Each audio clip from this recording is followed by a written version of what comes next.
¿Qué tal, queridos hermanos?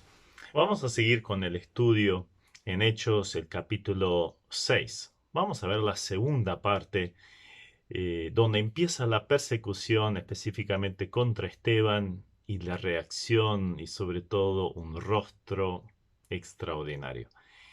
Eso es lo que vamos a leer entonces. Hechos 6 a partir del versículo 8. Y Esteban, lleno de gracia y de poder, hacía grandes prodigios y señales entre el pueblo. Entonces se levantaron unos de la sinagoga llamada de los libertos, y de los de Cirene, de Alejandría, de Cilicia, de Asia, disputaban con Esteban. Pero no podían resistir a la sabiduría y al espíritu con que hablaba. Entonces sobornaron a unos para que dijesen que le habían oído hablar palabras blasfemas contra Moisés y contra Dios. Y se aliviantaron al pueblo, a los ancianos y a los escribas, y arremetiendo, le arrebataron y le trajeron al concilio.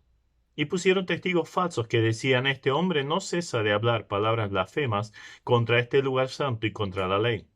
Pues le hemos oído decir que ese Jesús de Nazaret destruirá este lugar y cambiará las costumbres que nos dio Moisés. Entonces todos los que estaban sentados en el concilio, al fijar los ojos en él, vieron su rostro como el rostro de un ángel. Qué frase esta, ¿no? La frase final. Pero bien, vamos a ver tres conceptos en cuanto a esto. En primer lugar, el personaje. Dado que desde aquí, e incluyendo todo el capítulo 7, un capítulo muy largo, y también una partecita del 8, el personaje central es Esteban, entonces vamos a buscar algunas características de esta persona. En primer lugar, algunas características internas. Ya se había visto en el capítulo 6, el versículo 3, que tenía que tener 5 características para ser reconocido para la tarea del mantenimiento de las viudas. Allí decía: hermanos, de entre vosotros, varones, buen testimonio, llenos del Espíritu Santo y también llenos de sabiduría. Entonces, esas eran las características que tenía que tener para ocupar ese puesto. Pero a su vez, todavía se destaca en una forma especial respecto a Esteban. En el versículo 5, eligieron a Esteban varón lleno de fe y del Espíritu Santo. Entonces tenemos allí esta llenura de fe, aparte de las características pedidas. Y en el versículo 8 en adelante, vemos que también era lleno de gracia y de poder. Por lo tanto, era un hombre espiritual que depositaba su confianza completamente en el Señor, repleto de la capacitación del Señor, y obraba en el poder del Señor. Entonces veamos un poquito estas características que aparecen en nuestro pasaje. Entonces tenía llenura de fe. Fe no en el sentido de la salvación, sino en el sentido de confianza. Es la que obviamente necesita cada líder, necesita cada creyente. Y esta confianza profunda se sabe, se observa en la vida de Esteban de una forma muy especial. Estaba frente a aquellos que estaban dispuestos a matarlo y después lo hacen, pero él sabía que su vida estaba en las manos de su Señor. Mi padre siempre dice una frase frente a circunstancias muy adversas de la vida: mira, no hay nada que no haya pasado por las manos de Dios. En otras palabras, Él está al tanto, y si Él lo permite, también tiene un propósito con mi vida y con esta situación, y nunca va a permitir algo que no pueda soportar. Él nunca me falló y no va a empezar ahora. Así siempre habla mi padre, realmente un ejemplo de confianza fenomenal, aún frente a circunstancias muy adversas. Justo hace poco perdió a su esposa. Y sigue diciendo lo mismo. Pero un líder entonces, o una persona, en el caso de Esteban acá, lleno de fe, de confianza, pero también lleno de gracia. Y realmente es algo maravilloso y muy necesario. Existen líderes que se creen grandes, importantes, casi omnipotentes. Están sobre un pedestal y hacen todo para que la gente los mantenga en ese lugar. Son casi inaccesibles para el resto de la gente mortal, ¿no? Ahora, un líder lleno de gracia es aquel que no se cree nadie, no se cree capaz eh, de nada fuera del obrar del Señor. Evidentemente esto de la llenura de gracia es algo sobrenatural, no producido por los hombres.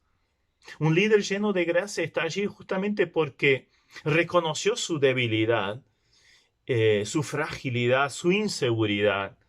Y la gracia se hace fuerte donde los propios recursos no existen o se han agotado.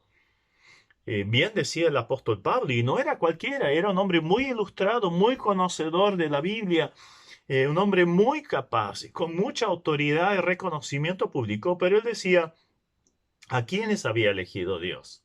Lo necio, lo débil, lo vil, lo menospreciado, lo que no es del mundo. Eso eligió Dios. Eh, Él fue el que acuñó esa frase, o más bien la escribe, en una respuesta a su triple oración para que Dios le quitara el aguijón de la carne. Y dice, el Señor me dijo, bástate mi gracia, mi poder se manifiesta o se perfecciona en la debilidad. Entonces, cuanto más nos creemos fuertes, sabios, capaces en nuestra fuerza, inteligencia, y tenemos menos gracia divina. Pero cuanto más reconozcamos nuestras debilidades, nuestras falencias, nuestras necesidades o incapacidades, tanto más se puede hacer activa la gracia de Dios, más vamos a depender de Él. Justo estos días leía en un devocional una frase de un autor anónimo: los grandes hombres nunca piensan que son grandes. Los pequeños nunca piensan que son pequeños. ¿Somos grandes? Entonces se tiene que ver por qué lo grande es Dios. Íntimamente unido a esto de la llenura de gracia está la llenura de poder, con la cual contaba Esteban.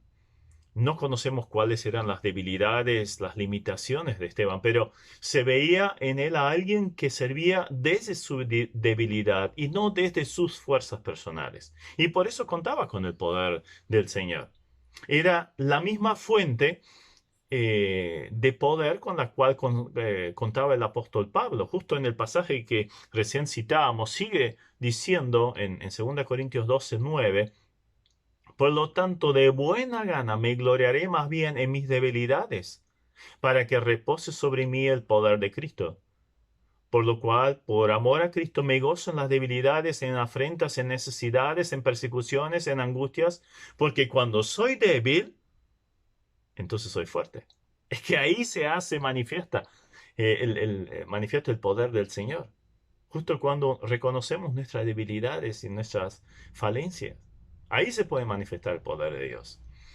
O Pablo también decía, tenemos este tesoro en vaso de barro para que la excelencia del poder sea de Dios y no de nosotros.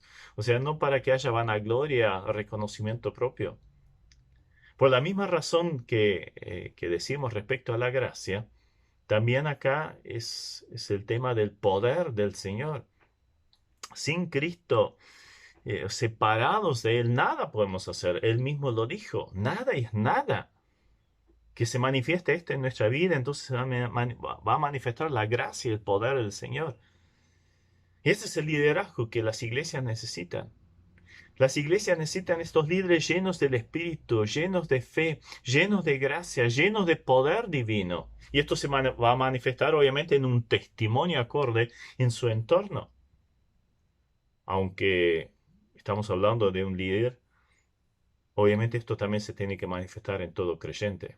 Nadie queda excluido de esta realidad. Ahora, estaban las características internas, pero también hay características externas con las cuales se manifestaba Esteban. Vemos allí que hacía grandes prodigios y señales entre el pueblo. Esto era necesario justamente al principio de la iglesia. Cada nueva etapa del tratar de Dios iba acompañado con señales que avalaban el mensaje y el mensajero. Así fue con Jesús. Por eso hizo grandes señales y milagros para presentar ese nuevo mensaje, esta nueva de que ahí estaba el Mesías, pero bueno, no lo aceptaron. Pero luego los apóstoles también. El principio de la iglesia está marcado por una gran presencia de milagros y de prodigios para avalar al mensajero y su mensaje. Y esto fue el caso también de Esteban. Entonces, claro, Esteban se estaba haciendo muy popular en el pueblo y a su vez demostraba una sabiduría espiritual con la que predicaba y defendía la fe. Era un apologeta fenomenal. Tenía grandes discusiones con los religiosos allí en las diferentes sinagogas y en el templo. Entonces, claro, pocas cosas son más molestas para un soberbio que ver que sus argumentos son hechos anicos. Era insoportable para los demás religiosos. Entonces tenemos esas características personales de Esteban. Tenemos el personaje de Esteban. En segundo lugar, vamos a ver la persecución a Esteban. Aparte del impactante testimonio tan convincente de Esteban, la alusión a una gran cantidad de sacerdotes que se convertían en el versículo 7, la última frase, que seguramente no es casual que aparezca allí, esto debería encender muchísimo el odio contra los creyentes, contra el mensaje que repartían. Como Esteban evidentemente era el ariete, el que iba al frente en esa embestida, se la agarraron con él. Ahora bien, es llamativo que se nombren específicamente los opositores, de dónde provenían esos opositores. Venían de determinadas sinagogas. Sinagogas eran esos lugares de reunión que habían surgido desde que el reino del sur, los judíos habían sido llevados al cautiverio babilónico, entonces necesitaban lugares para congregarse y ahí se fueron formando entonces sinagogas. Esas prevalecieron luego que los judíos volvieron a su tierra, inclusive que fue restaurado el templo. Y se dice que en el tiempo de los apóstoles había alrededor de 480 sinagogas en Jerusalén, solo en Jerusalén. En las demás ciudades obviamente también sabemos que Jesús iba a la sinagoga que estaba en Nazaret, a la sinagoga en Capernaum y donde iba en el día de reposo estaba en alguna sinagoga. Ahora bien, en Jerusalén había sinagogas de diferentes tipos. Había sinagogas de aquellos que habían nacido en la región, en Israel mismo, en Jerusalén. Y había otros que habían venido de afuera. Los judíos helénicos, donde justamente había surgido el conflicto de las viudas, allí al principio del capítulo 6. Y se nombra específicamente libertos, los de Cirene, Alejandría, Cilicia y Asia. 5 grupos diferentes o lugares diferentes de origen de estos judíos. O sea, eran todos judíos, pero originarios de diferentes regiones. Por ejemplo, los libertos, esto es muy conocido porque Pompeyo, en el 63 a.C., había llevado muchos judíos cautivos a Roma y con el tiempo ellos lograron su libertad. Entonces, sean esos esclavos liberados o sus descendientes, se siguieron llamando libertos. Y vinieron de Roma, se establecieron en Jerusalén, levantaron su sinagoga. También estaban los de Cirene. Cirene son originarios del norte de África, al igual que Alejandría, que específicamente es Egipto, allí en la desembocadura del río Nilo. También estaban los de Cilicia. Cilicia era una provincia romana que estaba en Turquía, en la actual Turquía, y era el lugar donde también era originario el apóstol Pablo, Saulo de Tarso. Tarso estaba en Cilicia, en esa provincia romana. Y Esteban tenía arduas discusiones con ellos y los dejaba sin argumento. Los hizo enfurecer en gran manera. Y dado que luego encontramos a Saulo de Tarso cuidando la ropa de aquellos que apedrearon a Esteban, como vemos en el capítulo siguiente, entonces es muy lógico suponer que en esas discusiones también estaba involucrado Saulo. Y claro, alguien que es humillado públicamente fácilmente es envenenado por el rencor y el odio. Entonces no es casualidad que luego se haya armado una persecución tan acérrima contra los cristianos y sobre todo de parte de Saulo. Después aparecen los de Asia y era otra provincia romana que estaba en la costa del mar Egeo, donde Éfeso era una de las ciudades más importantes. Entonces, todos los judíos que discutían con Esteban, Esteban de origen griego, eran hebreos de fuera de Israel, como lo era él también. Pero ninguno de ellos pudo resistirse a la eficacia y la llenura del Espíritu con lo cual exponía la Escritura.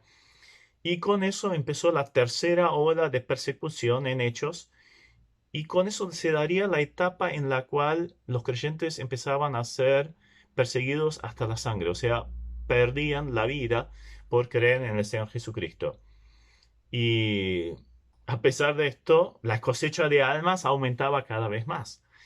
Y ahí podemos utilizar la frase de Tertuliano, acuñada allí al principio del siglo III, que dijo que la sangre de los mártires es la semilla de las iglesias. Y esto fue justamente, Esteban fue una de estas semillas y trajo muchísimo fruto.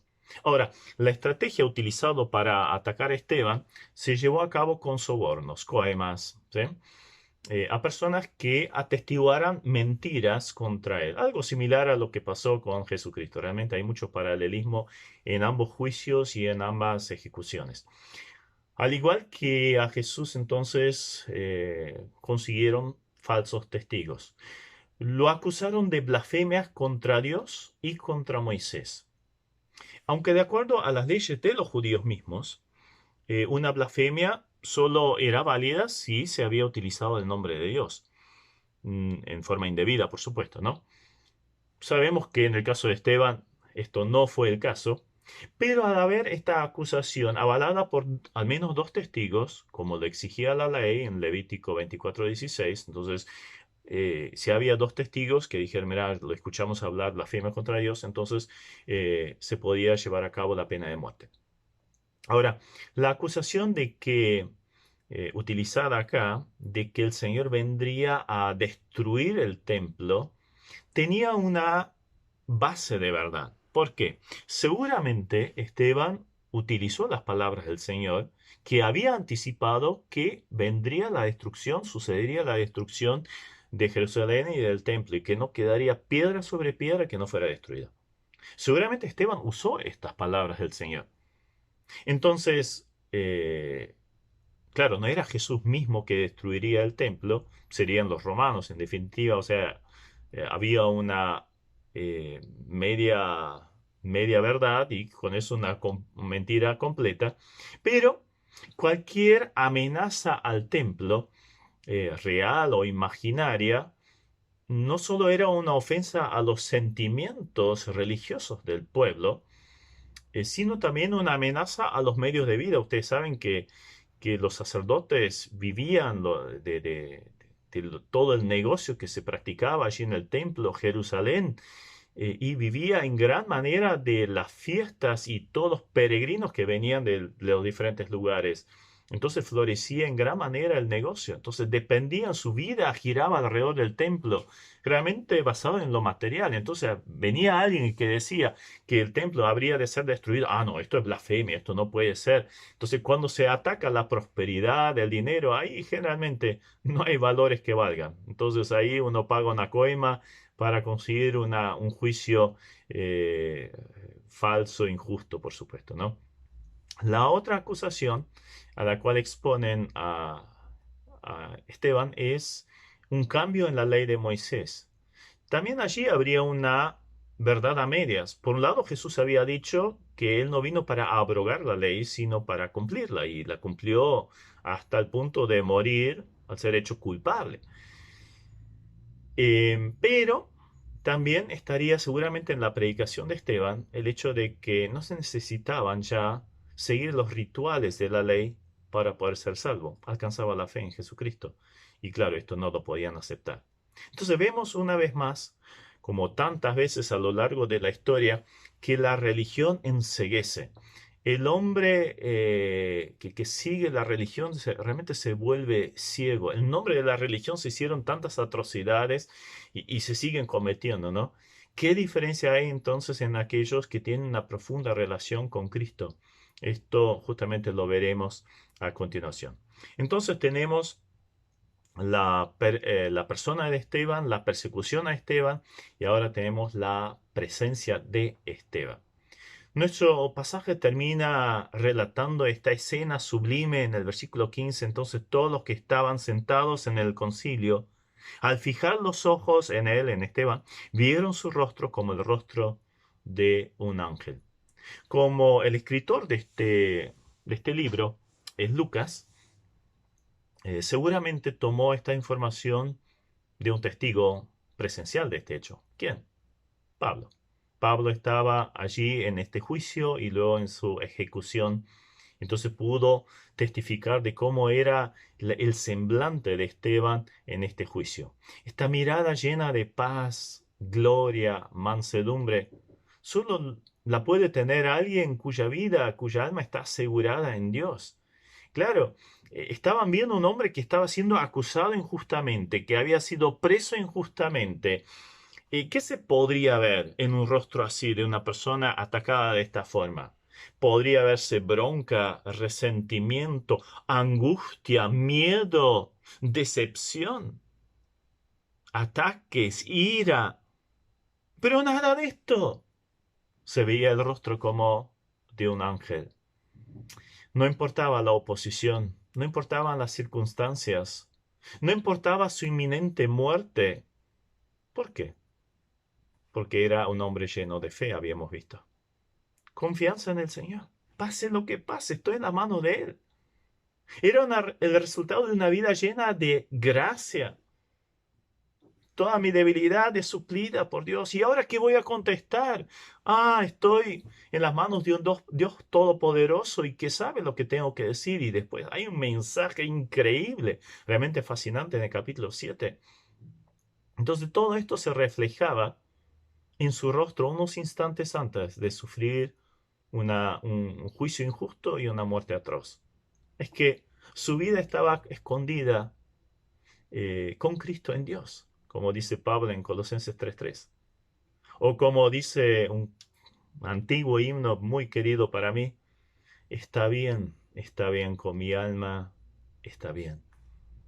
¿Qué más seguridad que esta, verdad? De hecho, luego, antes de la ejecución, Esteban hasta puede hacer una mirada a la gloria celestial.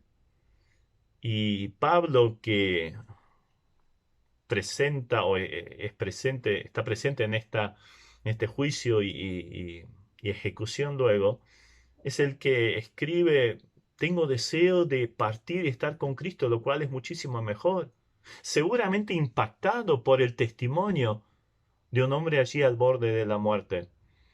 Entonces se vuelve real una vez más las palabras de Juan Knox, que decía: un hombre con Dios siempre es mayoría.